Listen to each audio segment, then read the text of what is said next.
வேதத்தை நீங்கள் ஆழமாக வாசிக்கணுங்கிறதா இந்த தீர்க்க தரிசன செய்தியினுடைய சாராம்சங்கள்.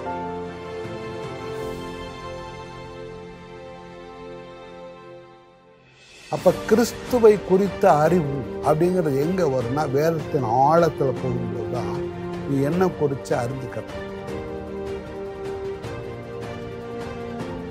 வேதத்தை நீ வாசிக்கும்போது நீ சுகமாக ஆவிக்குரிய சுகம் உண்டாகும்.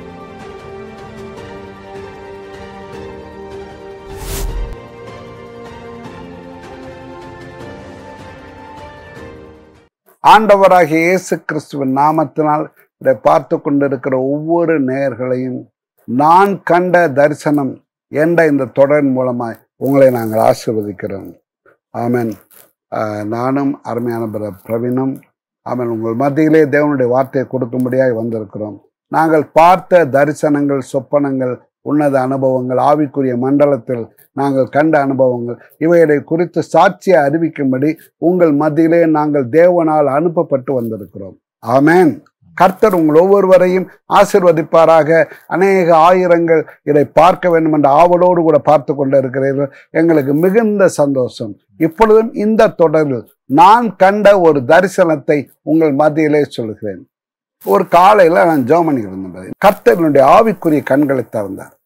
பொதுவாக நான் ஜெபிக்கும் போது ஆவிக்குரிய தரிசனங்கள் நிறைய தெரியும்.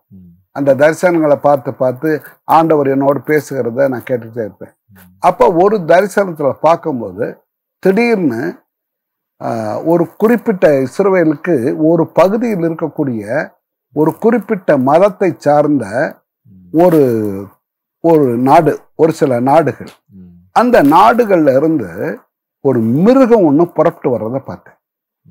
அந்த மிருகத்தை நான் பார்க்கும்போது எனக்கு ஆச்சரியமாச்சு. கெடிதும் வருமனுமா அந்த காண்டா மிருகம்லாம் இருக்குல்ல, அது மாதிரி இருந்துச்சு. உடம்பு பல இருந்து, கால் ரொம்ப ஸ்ட்ராங்கா இருந்துச்சு. அது தலையை பார்த்தா இந்த நீர் யானை பார்த்திருப்பேன், நீர் யானையினுடைய தலைமா இருந்துச்சு. அந்த தலையில நிறைய கொம்புகள் இருந்துச்சு. இதை பார்த்தேன். கெடிதும் பயங்கரமான மிருகம். அந்த மிருகத்தை பார்த்த உடனே தேவ ஆவியானவர் எனக்கு தானியேலின் புத்தகத்தை ஞாபகப்படுத்தினார். தானியேல் 7ஆம் அதிகாரத்துல 7ஆம் அதிகாரம் 7வது வசனம். அதற்கு பின்பு ராத்தரிசனங்களில் 4ஆம் மிருகத்தை கண்டேன். அது கெடியும் பயங்கரமும் மகாபலத்ததுமா இருந்தது. அதற்கு பெரிய இருப்பு பற்கள் இருந்தது. அது நொறுக்கி பட்சித்து மீதியானதை தன் கால்களால் மிதித்து போட்டது. அது தனக்கு முன்னிருந்த எல்லா மிருகங்களை பார்க்கிலும் வேறுருவமாயிருந்தது. அதற்கு 10 கொம்புகள் இருந்தது. அதற்கு 10 கொம்புகள் இருந்தது. அதுல எத்தனை கொம்பு இருந்துச்சுன்னு நான் என்னால, ஆனா அதுக்கு கொம்புகள் இருந்துச்சு. அந்த மிருகத்தை நான் பார்த்துக்கிட்டு இருக்கும்போது அப்படி ஆகாய ரூபத்துல இருந்து அப்படி வர்ற மாதிரி இருக்கு. அது அது அவ்வளவு பெரிய மிருகம். நான் பார்க்கும்போது எப்படி இருக்குன்னா, கால் பாவாம வேகமா போகுது. அதை எனக்கு பார்க்கும்போது எனக்கு தானியேல் புத்தகத்துல இன்னொரு வசனம் எனக்கு அந்த நேரத்திலே ஆவியானவர் ஞாபகப்படுத்தினார். தானியேல் 8ஆம் அதிகாரம் 5வது வசனத்தை நீங்க வாசிச்சு பாருங்க. நான் அதை கவனித்துக் கொண்டிருக்கையில் இதோ மேற்கே இருந்து ஒரு வெள்ளாட்டு கடா நிலத்திலே கால் பாவாமல் தேசத்தின் மீதெங்கும் சென்றது. கால் பாவாமல், அது கால் கீழே பட்ட மாதிரி இல்லை, அவ்வளவு ஸ்பீடா போகுது. அங்க இருந்து வர்றது இப்படியே வந்துகிட்டே இருந்துச்சு. வேகமா வந்துகிட்டே இருந்த அந்த கிடிந்தும் பயங்கரமான மிருகம் அப்படியே அது இடது பக்கமா அப்படி திரும்பிடுச்சு. திரும்பி போய் ஒரு விக்கிரகம் நிறைந்த ஒரு கிறிஸ்தவ சபை, அந்த கிறிஸ்தவ நாடு, அதுக்குள்ள போய் ஓங்கி முட்டுச்சு. அப்ப அந்த நாட்டில் உண்டான ஒரு சில காரியங்கள், ஒரு சில இடங்கள்லாம் சிதைந்து போனது. அதை நான் பார்த்துக்கிட்டே இருக்கேன். இந்த நாட்டை போய் இது அப்படி அடிக்குதே அப்படின்ட்டு. அது அந்த நாட்டில இருந்து வேகமா ஒரு திசை நோக்கி ஓடுவதை கண்டேன். வேகமா போகுது. மறுபடி அதனுடைய முகத்தை பார்க்கும்போது மிக கோபாவேசமா இருக்கு. இது என்ன அப்படின்னு ஆண்டவர்கிட்ட கேட்டேன். நீ பார்க்க வேண்டியது உன்னுடைய வேலை. நீ பாரு, நான் சொல்றேன். நேரா போச்சு பிரதர். போய் ஒரு தேசத்துக்குள்ள அது உள்ள போயிடுச்சு. அந்த தேசம் எதுன்னா விக்கிரகங்களை ஆராதிக்கக்கூடிய ஒரு கிறிஸ்தவ தேசத்தினுடைய தலைமையிடம். அந்த இடத்துக்குள்ள போய் ஒரே முட்டை உள்ள போயிடுச்சு. உள்ள போன உடனே அதை பார்த்தேன். அது உள்ள போய் என்ன செஞ்சுச்சுன்னு தெரியல. ஒருவேளை அது அக்ரிமெண்ட் எதுவும் போட்டுச்சா என்னன்னு தெரியல. அங்க இருந்து அது வெளியில வர்றது ஆண்டவர் காட்டுறார்.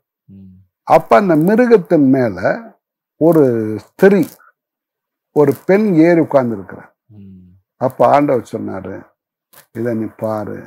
இதான் நான் வெளிப்படுத்த விசேஷத்துல எழுதி வச்சேன். ஒரு மிருகத்தின் மேல் ஒரு ஸ்திரீ ஏறி இருந்தார். வெளிப்படுத்தல அது 17ஆம் அதிகாரம் 2வது வசனம்.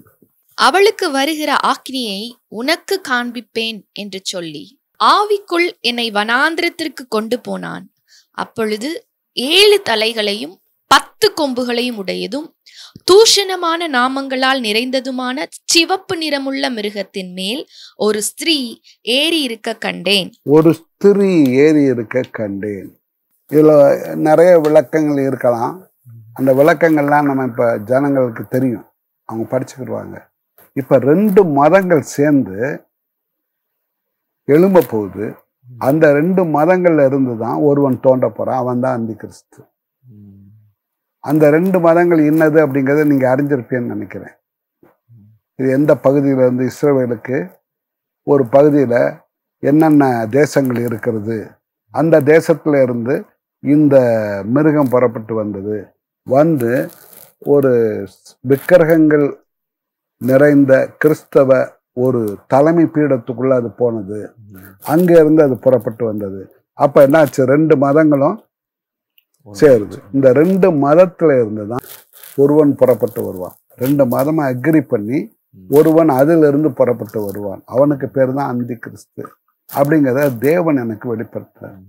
இதை பார்த்த பொழுது இது ஒரு சின்ன தரிசனம் இல்லை, ஒரு பெரிய தரிசனம். சுமார் ஒரு 1/4 மணி நேரம் அந்த தரிசனத்தை ஆண்டவர் காட்டியிருப்பார்.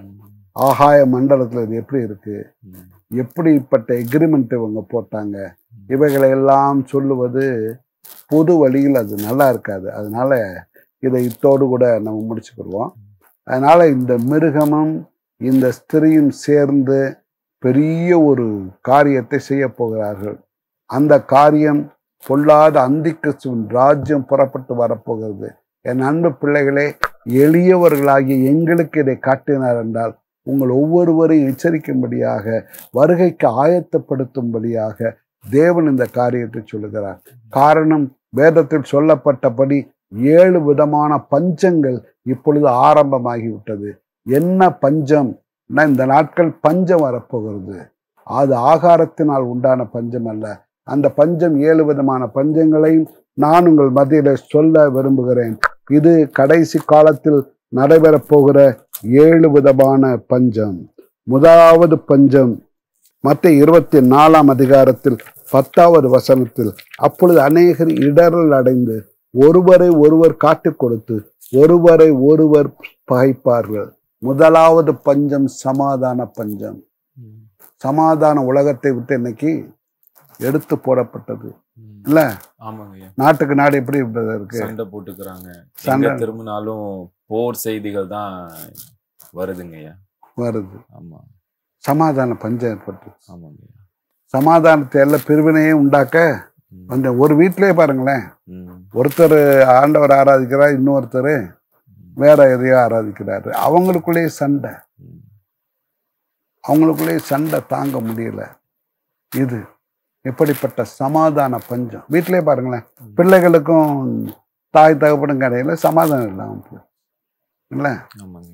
ஒரு நல்ல குடும்பம் பிரதர், அந்த நல்ல குடும்பம், கணவன் மனைவி, ஒரு பிள்ளை தொட்டியில கிடக்கு. கணவன் அங்கிருந்து வந்தாரு, சாப்பாடு கேட்டாரு. ஆமா, இப்ப அவருக்கு சாப்பாடு தான் மிச்சம், போய் உழைச்சிட்டு விட்டாராக்கும் அப்படின்னு அந்த அம்மா திட்டார். இவரு கோவம் இருந்துச்சு, சாப்பாடு கொடு அப்படின்னு கேட்டிருக்காரு. போயா கொஞ்ச நேரம் உட்காரியா, சாப்பாடு தர்றேன் அந்த அம்மா. இப்படி வாக்குவாதம் தொடர ஆரம்பிச்சு, வீட்டுல சண்டை ஆரம்பிச்சிச்சு. இவருக்கு கோபம் தாங்க முடியாத அளவுக்கு வருது, மனைவியை அடிக்க முடியல. திடீர்னு என்ன செஞ்சிட்டாருன்னா தொட்டியில கிடக்க பிள்ளை எடுத்து ஓங்கி சுட்டு அடிச்சார். தலை நொறுங்கி சுட்டு. உண்மையா நடந்தது. சமாதான பஞ்சம். கணவன் மனைவிக்கு இடையில சமாதானம் இல்லை. காரணம், மனைவி ஒரு பகுதியில, கணவன் ஒரு பகுதியில, வெவ்வேறு திசையில அவங்க அவலட்சணமா நடந்துக்கிற போது வீட்டுல சமாதானம் இல்லை. வீட்டுல வந்தாலே கணவன் எரிஞ்சு விழுகிறான். எரிஞ்சு விழுகிறான்னா என்ன அர்த்தம்? வேற ஏதோ இருக்கு அவனுக்கு அப்படின்னு அர்த்தம். மனைவி எரிஞ்சு விழுகிறான்னா என்ன அர்த்தம்? ஏதோ அவளுக்கு வேற இடம் இருக்குன்னு அர்த்தம். அப்படி இருந்தா அதான எரிச்சல் நாவின் போட்டிருக்கு வேதத்துல. என்னாமத்துல நீங்க வாசிக்கும் போது அவர்களை அறியாம அவர்கள் மேல் எரிச்சல் நாவி வருமா. அப்பத்தான் ஆசாரியன் போகும்போது அவன் கசப்பான ஜலத்தை கலந்து அந்த சீட்டை எழுதி போட்டு அவளை குடிக்க கொடுக்கும்போது அவள் அப்படிப்பட்ட பாவம் செஞ்சிருந்தா அவளுடைய இடுப்பு சூம்பவும் வயிறு வீங்கவும் கடவுது. அப்படி ஏற்பட்டவன் போட்டுக்கலாம். எரிச்சல் நாவி இன்னைக்கு வந்துடும் இல்லையா? அப்ப முதல்ல என்ன? சமாதான பஞ்சம். இன்னைக்கு சமாதான பஞ்சம் இருக்கு. ரெண்டாவது பாருங்க, ஐக்கிய பஞ்சம். சபையில பாருங்களேன், ஐக்கியம் இருக்கா? ஒரு சபைக்கு ஒரு சபை எப்படி இருக்கு? நீங்களே பார்த்துருப்பீங்களா? சொல்லுங்களேன். டாக்ட்ரினல் டிஃப்ரென்ஸ்ல நிறைய சண்டைகள் இருக்குங்கய்யா. ஒரே சபைக்குள்ள இருந்தாலும் ஒரு பிரிவினை, ஒரு சண்டை நியூஸ்லலாம் வருதுங்கய்யா. சபை தான், அந்த சபைகள் மூப்பருக்கும் விசுவாசிகளுக்கும் சண்டை. அது செய்தியெல்லாம் வரும்போது ரொம்ப வருத்தமா இருக்கு. நம்ம சபைகளுக்குள்ளே எப்படி இருக்கு அப்படின்னு ஐக்கிய பஞ்சம் ஏற்பட்டிருக்கு. அடுத்து பாருங்க 24வது வசனத்தை பாருங்க. ஏனில் கள்ள கிறிஸ்துக்களும் கள்ள தீர்க்கதரிசிகளும் எழும்பி கூடுமானால் தெரிந்து கொள்ளப்பட்டவர்களையும் முதலாக வஞ்சிக்கத்தக்கதாக பெரிய அடையாளங்களையும் அற்புதங்களையும் காட்டுவார்கள். அறியாமை பஞ்சம். அறியாமை. சிலருக்கு அறியாமையே விழுந்து போறாங்க. அவர் இந்த பாஸ்டர் அப்படி இப்படி நல்லா சொல்லுவார், அது இதுன்னு சொல்லுவார். அல்ல ஏதோ ஒரு விசுவாசி அப்படிமா இப்படிமான்னு வாயிலே பாயசம் கண்டதை பார்த்துருக்கலாம். நீங்க வாயிலே பாயசம் கண்டி குடிச்சிருவாங்க, நல்லா ஸ்வீட்டாக இருக்குன்னு சொல்லிடுவாங்க. இப்படிலாம் உலகத்தில் நடக்குது. ஆக அறியாமை அப்படிங்கிற ஒரு பஞ்சம். அடுத்த அறிவு பஞ்சம். அறிவுன்னா இந்த சாதாரண அறிவு இல்லை, ஆவிக்குரிய அறிவு. அதுக்குண்டான பஞ்சம் அது. அடுத்து பாருங்க, மத்திய 24:12 அக்கிரமம் மிகுதியாவதனால் அநேகருடைய அன்பு தணிந்து போகும். அன்பு பஞ்சம். நீ பாருங்களேன், உள்ளத்துல ஹார்ட்டாண்டா போயிட்டாங்க. ஆதி நாட்கள் அப்படி இல்லை, அன்பு இருந்துச்சு இல்லையா? ஆமாங்கய்யா. நீங்க சொல்லுங்களேன் எப்படின்னு. இப்போ அன்பு பஞ்சம்னா இப்போ ரொம்ப ப்ரிவேலண்டா இருக்கிற நியூஸ், நம்பர் ஆஃப் டிவோர்ஸஸ் எல்லாம் இப்போ ரொம்ப அதிகமா இருக்குதுங்கய்யா. குடும்பத்துக்குள்ளேயே தாய் அப்பா மகனுக்கு, சகோதரர்களுக்குள்ள பஞ்சம். ஒரே அம்மா தான், ஒரே கருவுல தான் பிறந்திருப்பாங்க, ஆனா சகோதரிகளுக்குள்ள அன்பு இல்லைங்க, சண்டை. அன்பு பஞ்சம். இப்படி 7 விதமான பஞ்சங்கள் இருக்கிறது. என் அன்பு பிள்ளைகளே, இன்னைக்கு பாருங்க, சமாதான பஞ்சம், அடுத்து ஐக்கிய பஞ்சம், அன்பு பஞ்சம், அறியாமையினால் உண்டாகிற பஞ்சம், அறிவு பஞ்சம், இப்படி ஆலோசனை பஞ்சம். ஆலோசனை யாருமே இப்ப கேட்கறது இல்லை. எனக்கு தெரியாதா உனக்கு தெரிய போகுது.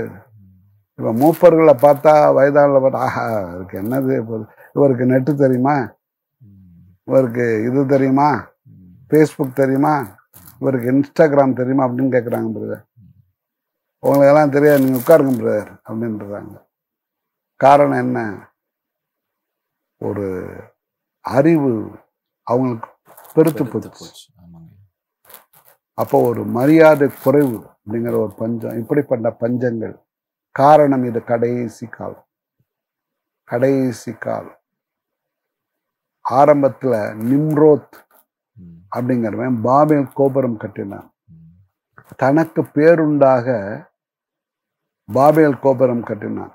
அதே போல பாபேல் கோபுரம் போலவே இப்ப கட்டுறாங்க. கடைசி நேரத்துல இருக்கிறோம். இப்ப நம்ம என் அன்பு பிள்ளைகளே, நம்ம கடைசி நேரத்துல நிக்கிறோம். ஜாக்கிரதையா இருந்து நாம் ரகசிய வருகையில் தேவனோடு கூட போக ஆயத்தப்படுவோம்.